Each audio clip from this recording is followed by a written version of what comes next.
오늘 하나님께서 우리에게 주시는 시편 64편 말씀 함께 받겠습니다. 시편 64편은 표제가 다윗의 시인데요. 인도자를 따라 부르는 노래다. 그래서 지휘자의 인도에 따라서 연주되었던 제의 음악, 그러니까 일반 시편이 아니라 예배 시간에 불렀던 이런 시편입니다.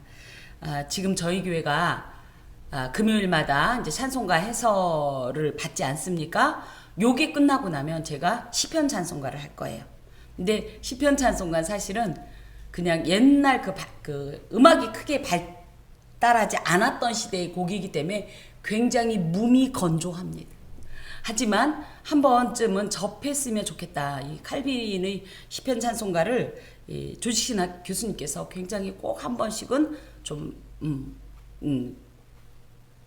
불러봐야 된다 이런 말씀을 하셔서 좀 그렇게 할 계획입니다. 어찌됐든 그런 제2 음악인데 비탄시입니다. 왜 그러냐 하면 내용을 통해서 알 수 있듯이 악인들이 간교한 혀, 그것이 마치 화살로 쏘는 것 같은 그런 공격에 대해서 통렬하게 비판하면서 이것을 나는 갚을 수 없지만 악인들을 멸하시는 하나님께서 이것을 반드시 분별하시고 심판하실 것이라는 굳은 확신 가운데에서 이런 고백으로서 그런 하나님의 심판을 간구하는 그런 시라고 할 때 이것을 비탄시로 이제 분류는 하는데, 이게 언제였냐 할 때 아마 계속 반복되는 것으로 봐서 다윗의 생애 후반기에 있었던, 실로 생애 최대 위기라고 할 수 있었던 압살롬의 반역 사건이 이 저작 배경이 아니었겠나 이렇게 봅니다. 자, 보시면 하나님이여 내가 근심하는 소리를 들으시고 원수의 두려움에서 나의 생명을 보존하소서. 근심하는 소리라는 표현은요, 시아흐라는 말로 불평하다, 묵상하다, 기도하다, 걱정하다 이런 뜻이에요. 그러니까 하나님 안에서 근심이 무조건 나쁜 건 아니에요. 오히려 이런 세태를 바라보고 어떤 일들을 바라보고 근심이 있어야 그걸 가지고 나는 이것을 해결할 수 없사오나 이것을 능히 해결할 수 있는 나의 아버지 앞에 나아가는 거예요. 근데 모든 것은 좋다 아이 그럴 수도 있지, 아름답다만 하는 사람은 근심이 없겠죠. 그래서 어떤 이제 한 권사님이 그런 말씀을 하셨어요. 목사님들께서 설교하실 때 물론 하나님이 창조하시는 모든 세상은 아름답지만 세상은 결코 아름답지 않은데 세상이 너무 아름다운 것처럼 얘기를 하니까 가슴이 너무 답답하다 이런 얘기를 하더라고요. 아닌 건 아닌 건데, 여러분께서는 세상을 어떤 관점으로 바라보아야 하냐면 무조건 근심으로 바라볼 건 아니지만 정확하게 영적인 통찰력과 분별력을 가지고 보셔야 돼요. 진리의 입장에서 나는 이게 좋지만 하나님 보시기엔 어떨까? 하나님께서 이것은 분명히 기뻐하지 않을 거다 하면 이걸 갖고 우리는 근심해야 돼요. 그래서 여기엔 불평하다 돼 있지만 이렇게 불평하기보다는, 그리고 나 혼자 걱정하기보다는 뭘 해야 되냐면 하나님께 아뢰야 돼요. 이것이 이제 근심하는 것입니다.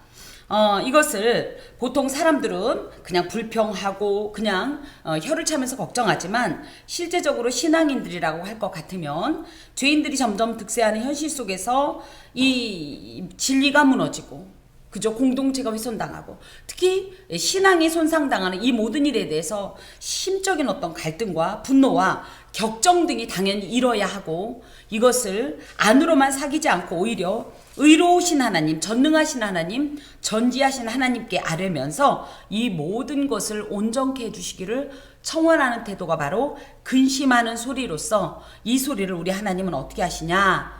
들으신다는 거예요. 들으신다는 거예요. 제가 처음에 시편 강해를 할 때 이런 말씀을 드린 적이 있습니다. 이 시편을 묵상할 때 이 전반적인 내용을 읽는 것도 좋은데 또 한편으로 쉽게 이 시편을 묵상할 수 있는 것이 뭐냐면, 하나님의 내가 근심하는 소리를 들으시고, 그러면 하나님은 내가 근심하는 소리를 들으시는 분이구나. 그래서 하나님이 어떤 일을 하시는 분인지를 계속 고백하는, 근심하는 소리를 들으시는 하나님이요, 원수의 두려움에서 나의 생명을 보존하시는 하나님이요. 우리 하나님이 어떤 분인가 할 때 보통은 사랑이 많으신 하나님, 좋으신 하나님, 은혜가 풍성하신 하나님, 이런 일정한 멘트를 사실은 하지만 이런 표현에선 하나님께서는 나의 근심하는 소리를 들으시는 분이십니다. 이런 고백이 실제적으로 실제적인 고백이기도 하고 우리가 삶 가운데서 이게 힘이 돼요. 내가 어떤 걱정이 되고 근심이 있을 때 어떻게 하면 좋지? 그런데 맞아, 우리 하나님은 나의 근심하는 소리를 들으시는 분이시잖아. 그럼 어떻게 내 걱정할 게 아니라 뭐 해야 돼요? 하나님께 기도해야 되겠다, 말씀을 드려야겠다, 이러면서 신앙과 연결이 되거든요. 그래서 여러분께서 시편을 읽는 방법 중에 하나가 뭐다? 여기서 계속 하나님은 어떤 일을 하시는지 그 하나님을 찾아가는 이런 훈련도 굉장히 유익하고 복됩니다. 하나님은 이런 분이시라는 거예요. 그러면서 이제 이런 하나님께 어떤 내용을 지금 근심을 드리냐면 원수의 두려움이 있다라는 거예요. 지금 이 저자는 원수의 두려움이라고 할 때는 두려움 파하드라는 말은 그냥 단순히 약간 무서운 정도가 아니라 막 덜덜덜덜 이가 딱딱딱딱 부딪힐 정도의 전율을 느낄 정도의 극한의 이제 공포인데, 이 원수라고 할 것 같으면 아까도 얘기했듯이 저작 배경 가운데 있는 압살롬의 이 반역의 무리들이 다윗이 생각할 때 너무 두려운 거예요. 왜냐하면 분명히 물리적으로도 자기들보다 훨씬 더 힘이 셌고, 여기는 굳이 얘기하면 젊은 세력이고, 그렇죠? 이들과 그런 게 있습니다. 무리들이라는 표현이 이제 신약성경에 참 자주 나오는데, 이 무리들은 어떤 의미로 저는 해석하냐면 언제든지 누가 어떠함에 따라서 변할 수 있는 사람, 신뢰가 되지 않는 사람들이라고 생각합니다. 분명 다윗이 성군으로서 이스라엘을 아주 잘 통치할 때는 많은 무리들이 다윗을 따르는 것 같았지만 어느 순간이 돼서 이 무리들이 다 누구의 편으로 붙냐면 반역자의 편에 붙는 거거든요. 그러다 보면 이 수적으로도 굉장히 열세가 지금 된 겁니다, 다윗이. 그러니까 어찌되었든지 얼마나 두렵고 떨리고 공포스럽겠습니까? 특히 사람이 제일 무서워하는 게 뭐예요? 죽을까봐. 왕이라고 별 수 없어요. 그 생명의 위기 앞에서 떨지 않을 자가 없는 겁니다.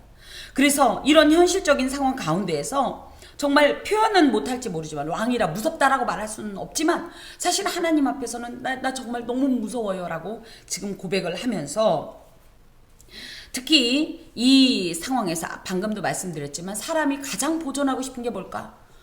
뭐 재물이라고 얘기할 때 재물과 생명을 두고 볼 때는 뭐예요? 단연코 생명이죠. 그래서 이 생명의 위기 앞에서 다른 거 다 필요 없어요. 사실은 엄연히 얘기하면 빼앗긴 왕위도 아니에요, 왕권도 아니에요. 이 생명을 보존하여 주옵소서. 이게 가장 원초적인 기도라고 생각을 합니다. 그러면서 주는 악을 꾀하는 자들이 음모에서 나를 숨겨주시고 악을 행하는 자들이 소동에서 나를 감추어 주소서. 아까도 말씀드렸듯이 이렇게 또 고백하는 거. 하나님은 악을 꾀하는 자들이 음모에서 나를 숨겨주시는 분이십니다. 하나님은 악을 행하는 자들이 소동에서 나를 감추어 주시는 분이십니다.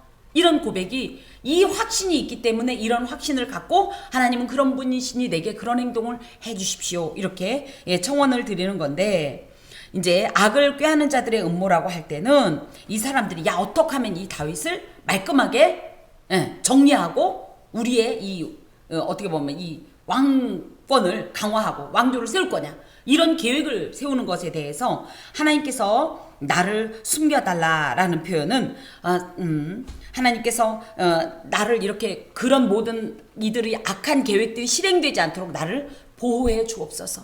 물론 이제 뒤에 감추어 주소서도 같은 내용이지만, 또 악을 행하는 자들이 소동이라고 할 때는 이 사람들이 처음에 반역은 조용히 시작되겠죠. 그러다가 어느 정도 자기들이 세를 얻은 것 같으면 어떻게 돼요?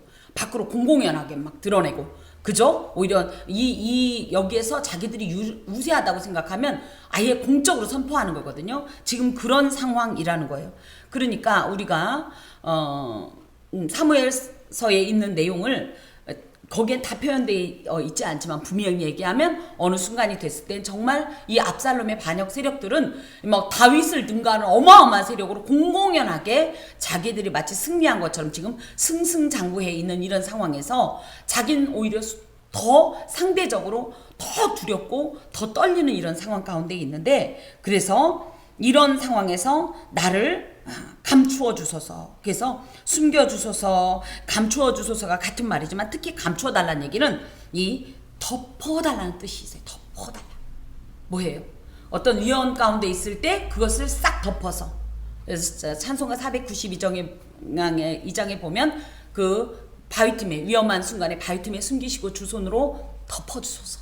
이 표현처럼 누군가를 덮어서 그 상대가 나를 보지 못하도록 해달라고 하나님께서 이 덮어주시는 은혜가 놀랍습니다. 저는 이번에 이제 우리 이제 권사님의 이 사업장에 임했던 그 역사를 바라볼 때 전 딱 이걸 느꼈어요. 이 사타르의 은혜, 덮어주신 은혜.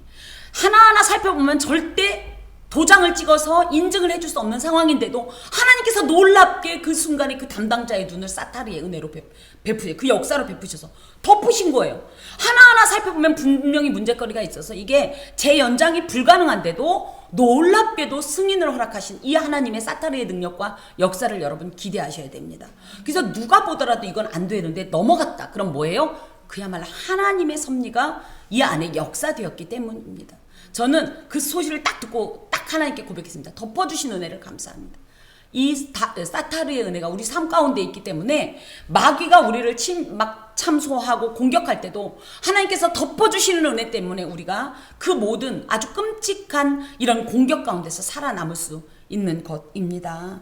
특별히 우리가 우리의 삶 가운데 무시할 수 없는 이 감정이 두려움의 감정인데, 특히 두려움은 어떤 대적보다도 더욱더 경계해야 할 원수인 것이, 두려울 때에는요 아무것도 안 보여요. 그 두려움에 사로잡혀서, 두려움에 그야말로 덮여서, 그럴 때는 어떻게 해야 되냐면 이 두려움의 이 덮개를 뜯고 이 두려움을 무엇으로, 그야말로 근심하는 소리라고 표현한 것처럼 기도로, 나 이래서 뭐 할까봐, 이래서 뭐 망할까봐, 죽을까봐, 아플까봐, 상할까봐, 빼앗길까봐, 이런 두려움에서 해방되어서 오로지 그 전지전능하신 능력으로 우리를 주장하시는 그 하나님을 의지하는 것이 진정 믿음입니다. 그래서 이럴까봐 저럴까봐가 우리를 휩싸지 않도록 늘 하나님만 바라보는 이런 신앙이 필요합니다.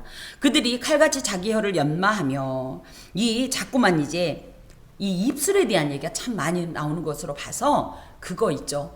그러니까 은근한 소문들, 무슨 얘기인지 아시겠죠? 그러니까 저 다윗 왕이 사실은 이런 사람이었고 이러해서, 그러면서 은근하게 백성들을 현혹시키는 이 소문들로 인해서도 다윗이 굉장히 위기에 처해 있었다는 거예요.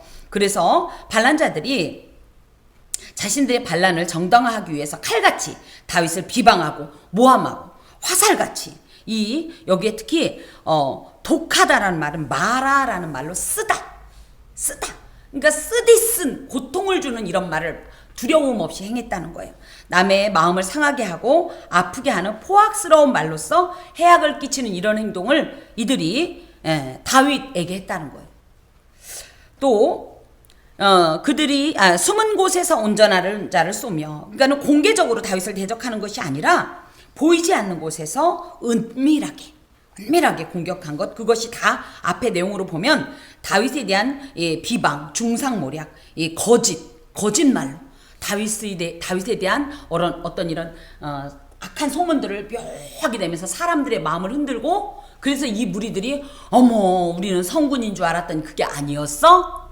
이렇게 만드는 이런 행동들을 이들이 했다라는 거예요. 특히 여기에 온전한 자라는 표현은 하나님의 말씀 안에서 그 율례를 준행하며 성결한 삶을 살려고 노력하는 존재란 뜻으로, 물론 다윗 자신이 자기가 온전한 자다, 100점짜리다 이 얘기는 아니에요. 하지만 적어도 다윗은 자신의 최선을 다해서 하나님 앞에 내가 할 수 있는 대로 온전하려고, 하나님을 온전히 섬기려고 몸부림쳤다라는 이 사실을 하나님 앞에 이 악한 이들에 대해서 상대적으로 내가 저들보다 훨씬 더 온전하다라고 표현한 거고, 이게 자신의 구원의 조건이나 공로로 의지하는 건 아니지만 그래도 하나님께서는 이 모든 것을 분명히 판단하실 거다, 이런 신뢰 가운데 자신을 이렇게 고백합니다. 또 이 말 속에는 어떤 표현이 있냐면, 나는 이 정도는 아닌데 하나님께서 왜 이런 행동을 하셨지라고 했을 때 이런 말씀을 받는다면, 하나님께서 그래도 그 중에 나의 온전함을 이미 다 계수하시고 측량하셔서 갚아주시는구나, 이런 어떤 소망을 주려고 하는 이런 목적도 있습니다. 그러면서 갑자기 쏘고 두려워하지 아니하는도다. 그렇죠. 압살롬이 다윗을 공격한 게 다윗은 전혀 모르고 있었던 거예요. 은밀하게, 그죠? 굉장히 계획적이고 아주 치밀하게 차분차분 시간을 두고 결코 드러나지 않도록, 또 갑자기 강해지지 않도록 아무도 누구 말 맞다나 스며들듯이 이렇게 한 거예요. 그런 다음에 막상은 어떤 순간이 됐을 때는 마치 매복했던 어떤 군사가 벌떡 일어나서 공격하는 것처럼 지금 이 압살롬이 자신에게 그런 행동을 하는데 그것에 대해서 심지어 자신의 아버지임에도 불구하고 그 대상이 전혀 그것에 대해서 양심의 가책도 느끼지 않고 또 하나님이 이 모든 것을 판단하실 거라는 두려움도 없이 조금 더 주저하지 않고 이런 행동을 했다라는 거예요. 여러분, 원수 마귀의 이 속성이 이곳에 있습니다. 이 마귀가 하는 일은 뭐냐면요, 우리가 어떤 약함에 빠졌을 때 슬그머니 찾아와서 뭐냐면 마치 우리 마음을 알아주듯이 맞아 내가 생각해도 그래, 맞아 그런 거 같더라, 그럼 네가 잘못한 거 없지, 맞아 걔는 왜 그런다니, 그럴 때 하나님은 뭐 했다니, 살금살금 하면서 우리를 야금야금 먹으면서 슬며시 적시고 어느 정도 되고 나면 그때서 본격적으로 이제 이 영혼을 갉아먹습니다. 여러분, 성도는 원수 마귀의 갑작스러운 공격에 대비해서 평소에 영적인 이 경계태세를 분명히 해야 되는 것은, 처음엔 맞아 내가 잘못했어, 그래 네가 잘못했어, 그러니까 내가 죽어야 돼, 맞아 네가 죽어야 돼, 그러니까 마치 내 마음을 시원하게 해준 것 같지만 거꾸로 이건 뭐예요? 하나님께로부터 멀어지면서 자꾸 나의 문제, 나 자신의 생각을 묵상하게 하고, 그것 때문에 거기에 빠지면 이제 어떻게 되는 거예요? 하나님과 관계가 크게 위기를 겪게 됩니다. 그래서 뭐예요? 이런 문제가 있을 때 나한테 빠지지 마세요. 내 문제에 몰입하지 마세요. 나 이랬는데, 난 막 이렇게 생각하지 말고 뭐예요? 하나님, 이거 뭐죠? 차라리 당당하게 말씀하세요. 하나님, 제가 이렇게 열심히 했는데 왜 교회는 이런 거죠? 얘기하세요. 제가 사실은 그렇게 해오고 있어요. 그때 하나님이 이놈의 새끼 배르장말 없이 꽁 이런 거 안 해요. 그러게다. 그럼 제가 뭐 잘못한 거예요? 잘못한 게 있으면 속 시원히 말씀하세요. 잘못했으면 고칠게요. 그러면서 하나님하고 대화를 해야 돼요, 여러분. 하나님이 나를 그래서 제가 그러죠. 하나님을 오해하지 마세요. 하나님은 어떤 분이냐? 우리를 위로하고 새롭게 하고 힘을 주고 온전케 하려고 하시는 분인데, 구원하시려고 하는 분인데, 마귀가 광명한 천사와 같이 내 마음을 알아주는 것과 같이, 그래서 내가 하는 말마다 박수를 치면서 맞대, 네가 생각이 정확하대, 양심적이래. 내 양심을 믿지 마세요. 내 양심을 믿지 마세요. 맞습니다. 양심적으로 맞을 수 있습니다. 근데 그 양심이 결과적으로는 뭘 하냐면요, 죄책감을 심어줍니다. 그리고 패배감을 심어줘요. 그러면서 앞으로 못 나가고 어떻게 돼요? 자꾸 침륜에 빠지게 합니다. 그럴 땐 이 모든 이 장막을 찢어내고 하나님의 이름을 부르고 하나님께로 나와야 돼요. 이렇게 마귀가 이렇게 공격을 하는 이런 모습들이 사실은 우리 일상에도 분명히 있다는 거예요. 그럴 때 우리가 어떻게 해요? 그런 것을 물리치기 위해서 영적으로 준비해야 되는데 늘 기도에 힘써야 되고요. 찬송을 입에서 늘 입에 놓지 마세요. 뭐 생각으로라도 아침에 일어나면 찬송가를 딱 트세요. 그러면 놀랍게 그날 첫 번째 들은 찬송가가 종일 흥얼 합니다. 그러면서 말씀을 보고 또 듣고 이러면서 자꾸만 영적인 경계태세를 강화해야 이겨낼 수 있습니다. 그들은 얼마나 또 악하냐면 악한 목적으로 서로를 격려하며, 이게 무슨 얘기냐? 이렇게 하자. 우리 아버지를 이렇게 하자. 압살롬이 이렇게 말을 했다 칩시다. 그러면 그 중에 누구는 그래도 백성들이 워낙 다윗이 성군 아닙니까? 그런데 따를까요? 막 이랬을 때 왜 약한 마음 먹으면 우리 할 수 있어. 아자 we can do it. 뭐 이런 행동을 한다라는 거예요. 분명히 어떤 일이 있을 때 모든 사람 마음이 처음부터 한결같지는 않아요. 하다 보면 이런 의견 저런 의견이 나옵니다. 그런데 이것이 악한 의견일 때 누가 조금 선한 의견을 내면 오히려 그거를 악한 동력으로 막 지지하고 또 막 위로하면서 격려하고 이런 행동을 했다라는 거예요. 그들이 서로를 격려했다라는 표현을 하자크라는 말로 강하게 하다, 서로가 서로에 대해서. 그래서 너 이거 배신하면 너랑 아웃이야, 너 죽고 나 죽는 거야, 뭐 이런 표현을 했다라는 거예요. 자, 그러면서 남몰래 올모놓기를 함께 의논하고 하는 말이, 그래서 악인들의 사악함은 사실은 혼자서는 못하지만 함께 의논하면 그것이 정당화가 되고 그것이 지혜로운 것 같고, 그러다 보면 그것을 이제 실행하게 되는데요. 이것이 사실은 영적으로 무지해서 이런 악한 일들이 도모가 되고 실행이 되는 거예요.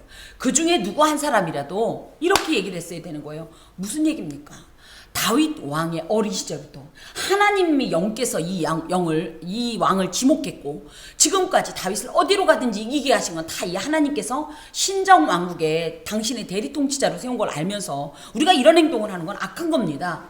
이렇게 얘기했어야 되는데 영적으로 무지하고 양심의 화인을 맞으니까 그건 잊어버리고 인간적인 목적과 이 탐욕에 젖어서 악한 행동을 막 서로가 서로에게 막 으쌰으쌰 해가면서 격려를 하고 있다는 거예요. 그러면서 하는 말이 뭐예요?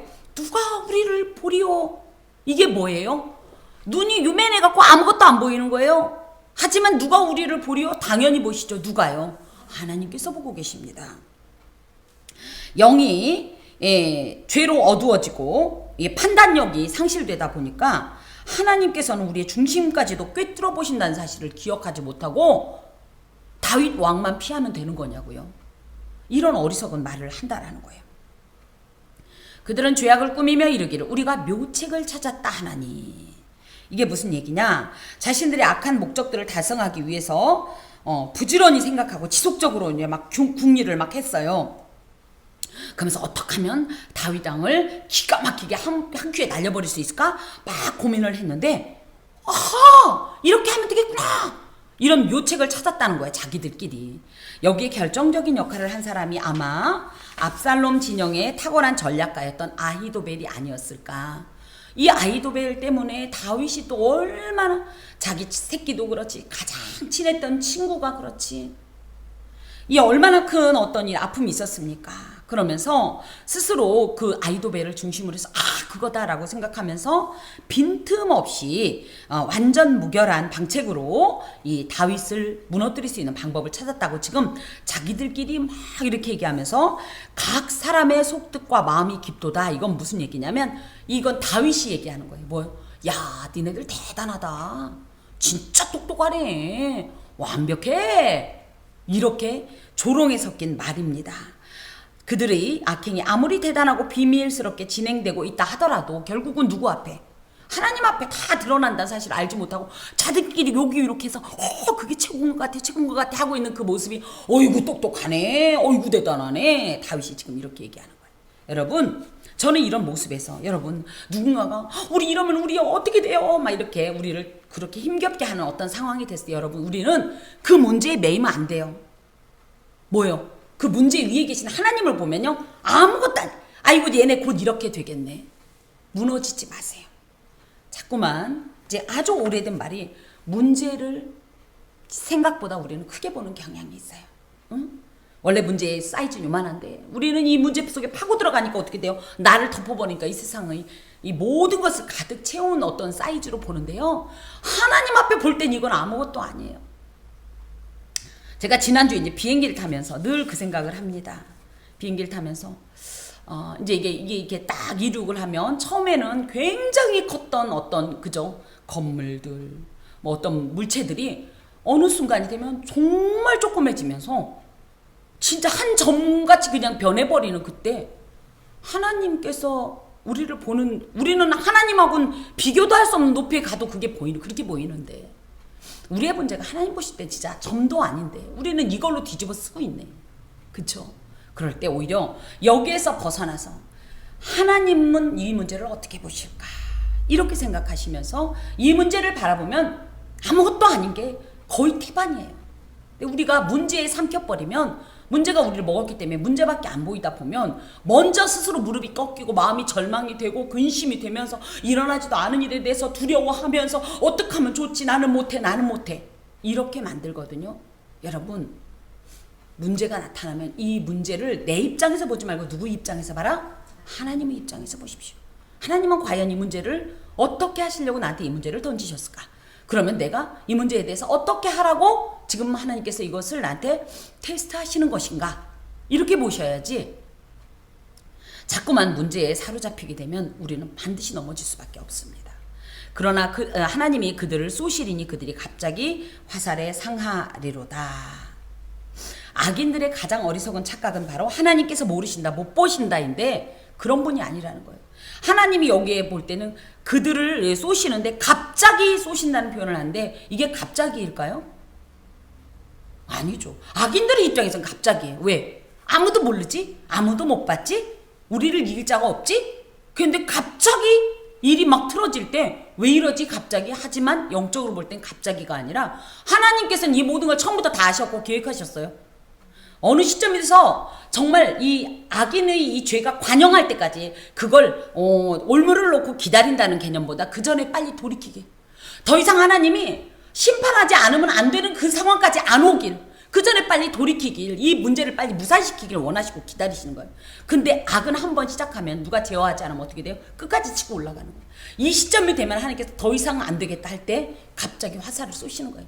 갑자기 심판의 역사가 일어나는 거예요. 갑자기 자기들이 생각할 때 이렇게 하면 이렇게 될 거고 저렇게 되면 저렇게 될 거라고 탁탁탁탁 세웠던 이 도미노와 같은 계획이 한 번에 무너지게 되는 거예요. 이걸 악인들은 갑자기라고 하지만 신앙인의 눈으로 볼 때는 어떻게 되는 거예요? 하나님 그러실 줄 안 거죠.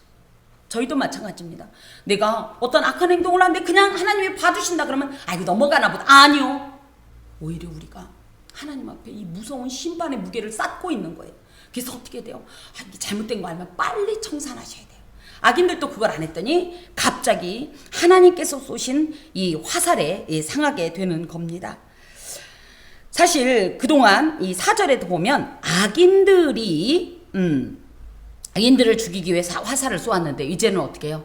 악인들을 심판하시기 위해서 하나님께서 오히려 악인들을 향해 화살을 쏘는 이런 모습입니다. 반드시 악의 끝이 있습니다. 여러분, 누가 볼 땐 악인들은 형통하고 우리는 날마다 왜 이래? 물론 단편적으로는 그렇습니다. 그렇지만 결과적인 측면에서 봐야 돼요. 우리는 늘 종말의 관점에서. 몇 해 전에 설교했던 그 출애굽기 15장에 보면 엘림이 마라에서 얼마 멀지 않았어요. 그죠? 마라를 먼저 만난 사람들 불평하고 원망하고 난리를 했는데 사실 거기서 3일 길 떨어진 곳에 엘림이라는 12개의 이 대형 오아시스가 있었어요. 종려나무도 70그루나 있는 대형 오아시스가 예비되어 있었어요. 만약 이 사람들이 이걸 알았더라면 여기서 불평을 했을까요? 할 이유가 없는 거예요.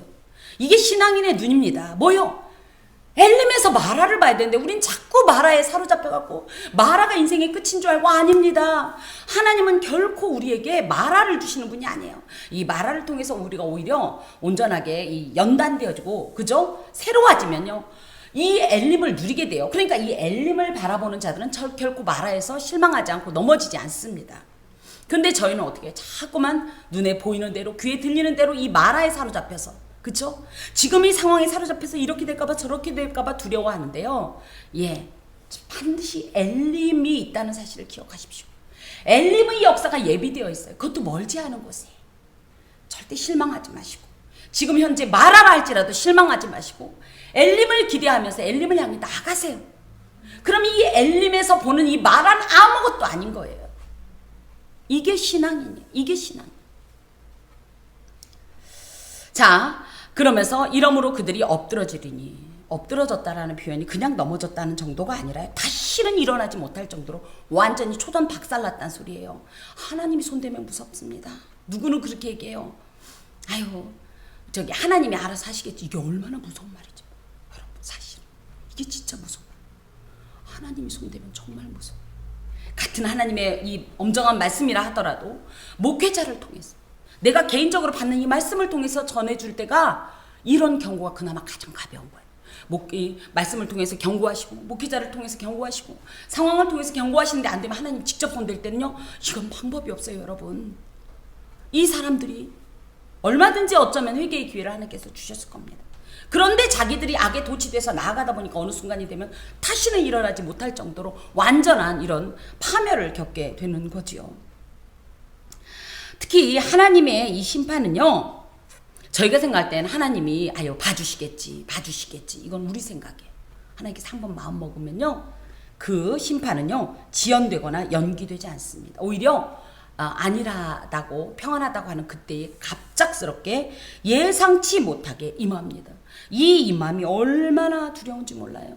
그래서 아히도벨은 어떻게 됐어요? 자기의 계략이 선택받지 못하니까 가서 자살을 하지를 않나. 그죠? 압살롬은 어떻게 됐어요? 그렇게 승승장구해서 생긴 건 얼마나 잘났어요. 그죠? 그 자랑에 취해서 오히려 그것 때문에 죽는 이런 결과가 나오지 않습니까? 누가 예상을 했겠냐고요. 바로 직전까지도.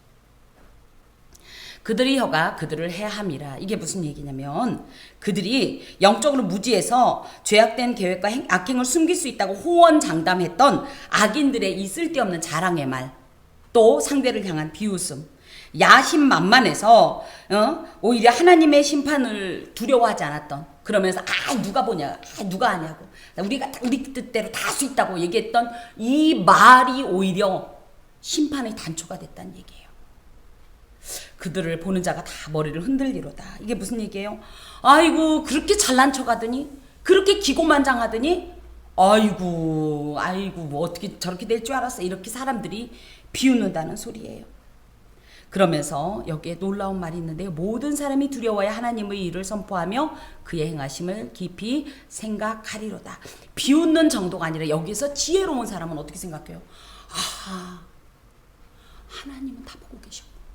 하나님 다 알고 계셨구나. 무엇보다도 함부로 하나님 앞에서 악한 말을, 그리고 악한 계획을 일삼다간 저렇게 순식간에 패망당하는구나. 그죠?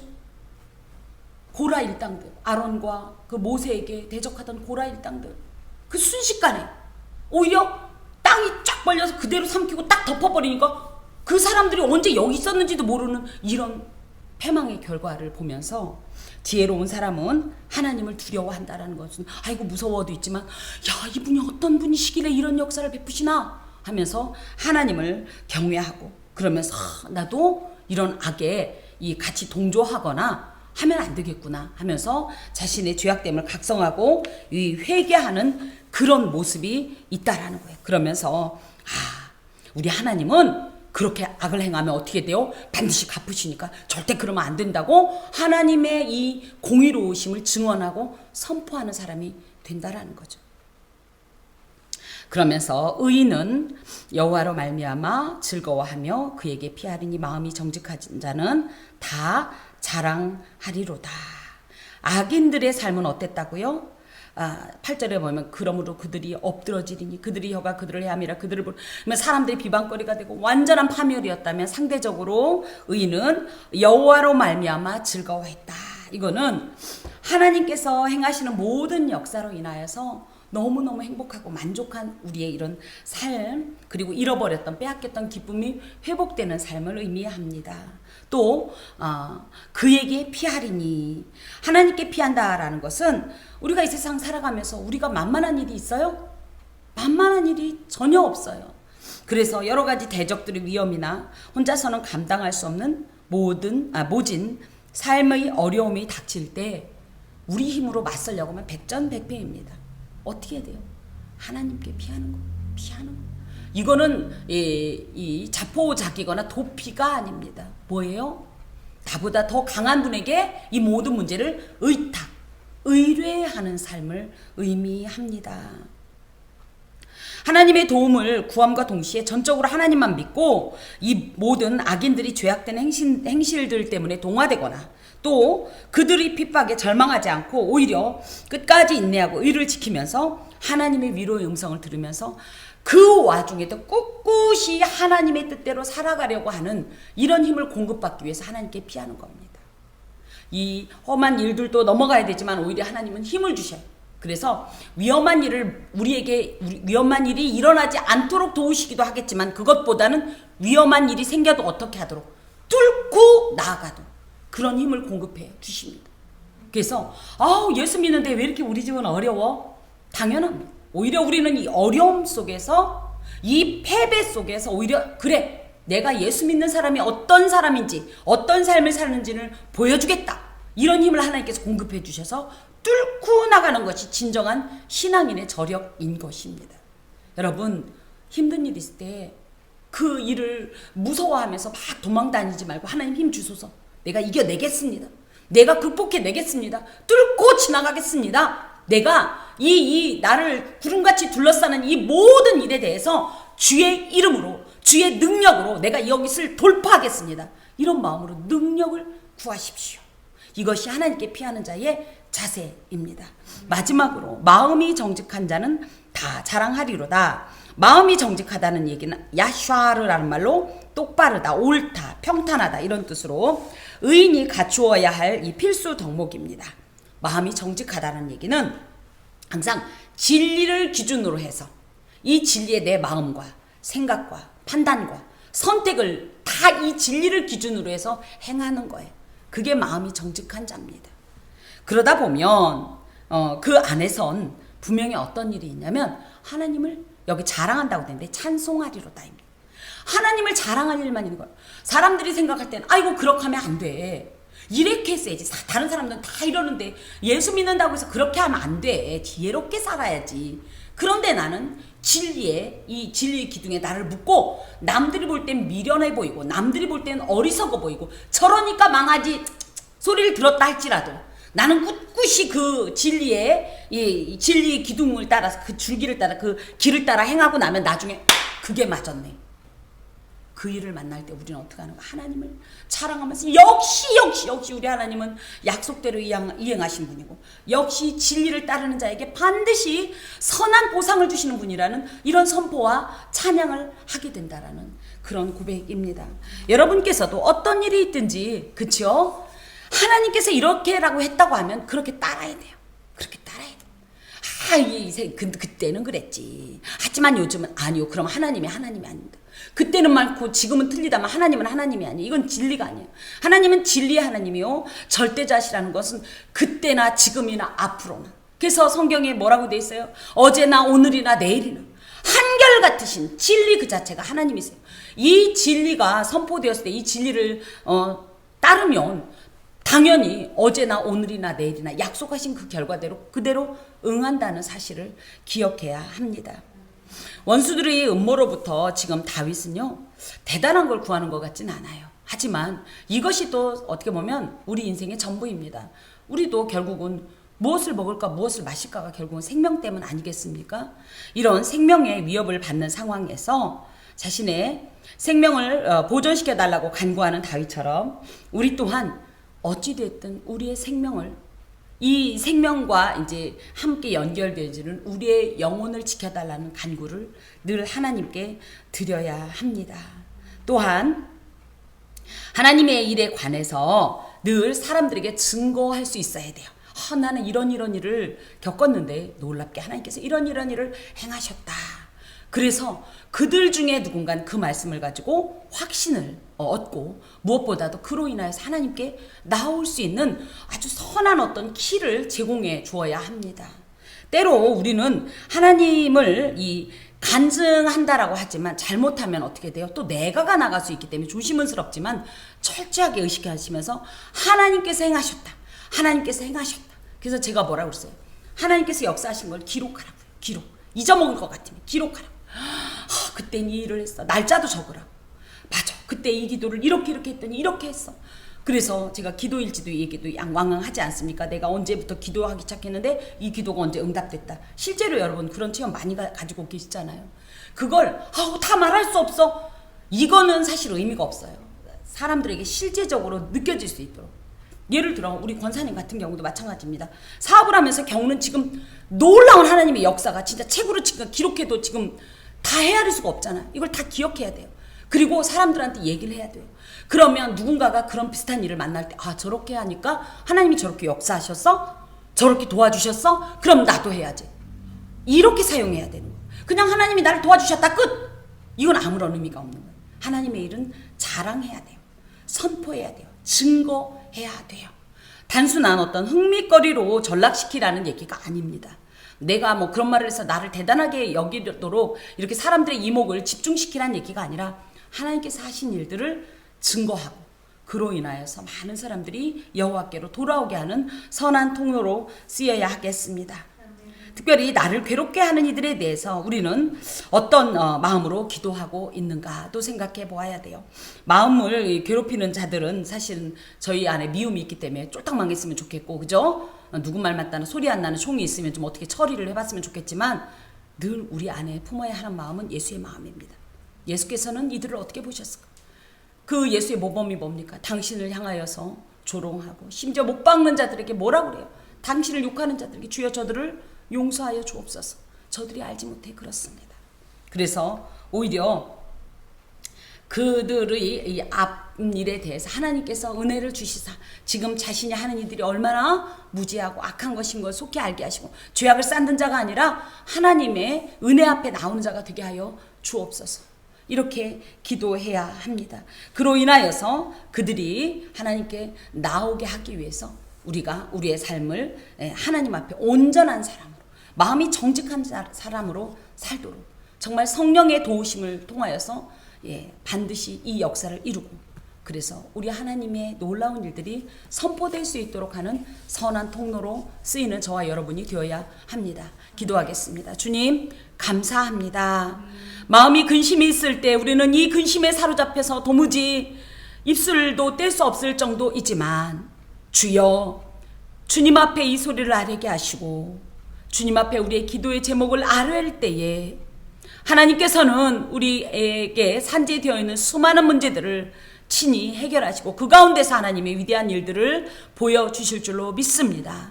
지금 당하는 우리의 모든 일들은 하나님의 미움이 아니라, 하나님의 원수갚음이 아니라, 심판이 아니라 이 모든 일들을 통하여서 일하시기 위함인 줄로 믿사오니 이 모든 일들을 순하고 달게 받게 하여 주시고, 내가 이 모든 일을 감당한 후에 주께서 주시는 힘으로 이긴 후에는 참으로 정금과 같이 주 앞에 쓰여지고 세워지고, 무엇보다도 이 하나님의 놀라운 일을 선포하는 자가 되리라 하는 귀한 이런 결단으로 오늘을 순하고 또 온전하게 온순하게 하나님을 바라보면서 견뎌내게 하시고 이겨내게 하여 주시옵소서.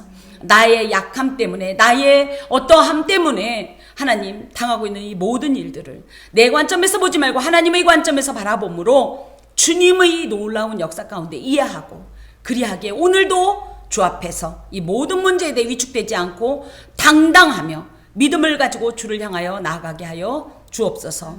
감사하고 예수 그리스도의 이름으로 기도하오며 주님의 기도를 드립니다. 하늘에 계신 우리 아버지, 아버지의 이름을 거룩하게 하시며 아버지의 나라가 오게 하시며 아버지의 뜻이 하늘에서와 같이 땅에서도 이루어지게 하소서. 오늘 우리에게 일용할 양식을 주시고 우리가 우리에게 잘못한 사람을 용서하여 준 것 같이 우리 죄를 용서하여 주시고 우리를 시험에 빠지지 않게 하시고 악에서 구하소서. 나라와 권능과 영광이 영원히 아버지의 것입니다. 아멘.